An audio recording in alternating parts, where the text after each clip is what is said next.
আমরা কোন উপগ্রহের শক্তিটা আমরা কিভাবে নির্ণয় করে দেব? উপগ্রহের শক্তি, উপগ্রহের শক্তি আমরা কিভাবে নির্ণয় করব? দেখো দেখো যান্ত্রিক শক্তি তো, তাহলে যান্ত্রিক শক্তি মানে হচ্ছে কি বলতো, দুটো শক্তির যোগফল, একটা স্থির শক্তি একটা গতি শক্তি। তাহলে আমরা করছি কি এখানে, যে প্রথম আমরা স্থির শক্তিটা নির্ণয় করছি। স্থিতি শক্তি, স্থির শক্তিকে আমরা ইপি দিয়ে নোট করি, পটেনশিয়াল এনার্জি। আচ্ছা বিভবটা মনে আছে? বিভব, মহাকর্ষীয় বিভব ভি সমান আমরা কত জানি, মাইনাস জিএম বাই আর। হয়েছে? আচ্ছা যেটা বিভব সেটাতে কৃতকার্য, যেটা বিভব সেটা হচ্ছে কি কৃতকার্য। বিভবের সংজ্ঞাটা হচ্ছে কি, যে একক ভরে কোনো একটি বস্তুকণাকে অসীম দূরত্ব থেকে মহাকর্ষীয় ক্ষেত্রের কোনো একটি বিন্দু টানতে যে পরিমাণ কৃতকার্য করা হয় তাকে বলা হচ্ছে ওই বিন্দুতে বিভব। তাহলে বিভব হচ্ছে একক ভরের জন্য কৃতকার্য। তাহলে এইখানে যদি উপগ্রহের ভর যদি স্মল এম ধরি, আমরা উপগ্রহের ভর যদি স্মল এম ধরি, তাহলে স্মল এম ভরের জন্য কৃতকার্য কত হবে, জি এম এম বাই আর, একটা এম গুণ হয়ে যাবে। আর যেটা কৃতকার্য সেটা তো সঞ্চিত শক্তি।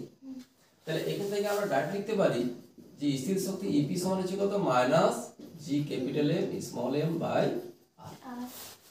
স্থির শক্তি হয়ে গেল। আচ্ছা এরপর আমরা নির্ণয় করছি কি, গতি শক্তি। হয়েছে? তাহলে গতি শক্তিকে আমরা ডিনোট করি ই কে দিয়ে, কাইনেটিক এনার্জি। এরপর দেখো তাহলে এইখানে উপগ্রহ যেটা আছে, উপগ্রহের ভর হচ্ছে কত, স্মল এম। তাহলে স্মল এম ভরে উপগ্রহ যদি ভি বেগে যদি প্রদক্ষিণ করে, তাহলে অভিকেন্দ্র বল হচ্ছে কত, M V square by R, M V square by R. এটা হচ্ছে কি উপগ্রহের অভিকেন্দ্র বল, অভিকেন্দ্র বল। আচ্ছা অভিকেন্দ্র বলটা সাপ্লাই দিবে কে, মহাকর্ষ বল। তাহলে এটা সমান কত লিখবো, G capital M small M by R square. তাহলে এটা আমরা কত পাবো, না কাটছি না, এটা এম ভি স্কয়ার সমান কত লিখবো, জি এম এম বাই আর। বুঝে গেছে? আচ্ছা গতি শক্তি সমান আমরা কত জানি, হাফ এম ভি স্কয়ার। তাহলে এইখান থেকে অতএব ই কে সমান আমরা কত লিখছি, হাফ এম ভি স্কয়ার। এটা সমান হচ্ছে কত, না জি এম এম বাই 2r, 2 আছে। তাহলে এখান থেকে ই কে সমান কত লিখবো, এটা সমান হচ্ছে G capital M small M by 2r। হয়েছে? তাহলে এটা যেটা পাওয়া গেল সেটা হচ্ছে কি গতি শক্তি, আর এটা যেটা পাওয়া গেল সেটা হচ্ছে কি স্থির শক্তি। এরপর যদি এই দুটো যদি আমরা যোগ করি তাহলে আমরা কি পাবো, মোট শক্তি। তাহলে আমরা যদি মোট শক্তি বলি, আচ্ছা যান্ত্রিক শক্তি, মোট যান্ত্রিক শক্তি। তাহলে মোট যান্ত্রিক শক্তি সেটা যদি আমরা ই দিয়ে নোট করি, তাহলে ই সমান কত লিখবো, ই কে প্লাস ইপি নাকি।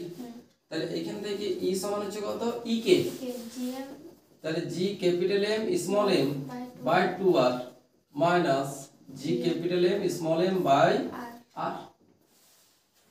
হয়েছে? এটা গতি শক্তি আর এটা হচ্ছে কি স্থির শক্তি। এই দুটো যদি যোগ করি তাহলে ই সমান কত লিখবো, minus G M M by 2r। যদি G M M by R আমরা যদি কমন নিই তাহলে 1 আর 2 মাইনাস 1, তো তাহলে 1 আর 2 মাইনাস 1 মানে কত, 1 আর 2 মাইনাস 1 আর 2, তাহলে minus G M M by 2r। হয়েছে? আচ্ছা এরপর দেখো এটা মোট শক্তি পাওয়া গেল। আচ্ছা মোট শক্তিটা দেখো গতি শক্তির সাথে সমান কিন্তু ঋণাত্মক। আচ্ছা এটার সাথে যদি আমরা 2 গুণ করি মোট শক্তির সাথে, তাহলে আমরা দেখো স্থির শক্তি পাচ্ছি। তাহলে তিনটার মধ্যে একটা সম্পর্ক আছে, একটা এটা হচ্ছে স্থির শক্তি আর এটা হচ্ছে গতি শক্তি, এটা মোট শক্তি। তো তাহলে এখানে যদি আমরা যদি 2 দিয়ে গুণ করি, মানে মোট শক্তির দ্বিগুণ হচ্ছে কি স্থির শক্তি, আর মোট শক্তির সমান হচ্ছে গতি শক্তি কিন্তু ঋণাত্মক। বুঝে গেছে? তাহলে যদি বলা থাকে যে গতি শক্তি ই যদি হয়, কোন উপগ্রহের গতি শক্তি ই, তাহলে স্থির শক্তি কত আর মোট শক্তি কত, মোট শক্তি 2e আর স্থিতি শক্তি হবে মাইনাস না, এখানে গতি শক্তি হচ্ছে ই, ই কে সমান হচ্ছে ই, তাহলে ই কে সমান যদি ই হয় তাহলে ইপি সমান কত লিখবো -2e, এটা দ্বিগুণ তো, গতি শক্তির দ্বিগুণ স্থির শক্তিটা, আর মোট শক্তি কত লিখবো -e, তাহলে মোট শক্তি ই সমান হচ্ছে -e, ক্লিয়ার? ঠিক, তাহলে তিনটা সম্পর্কটা একটু দেখবো।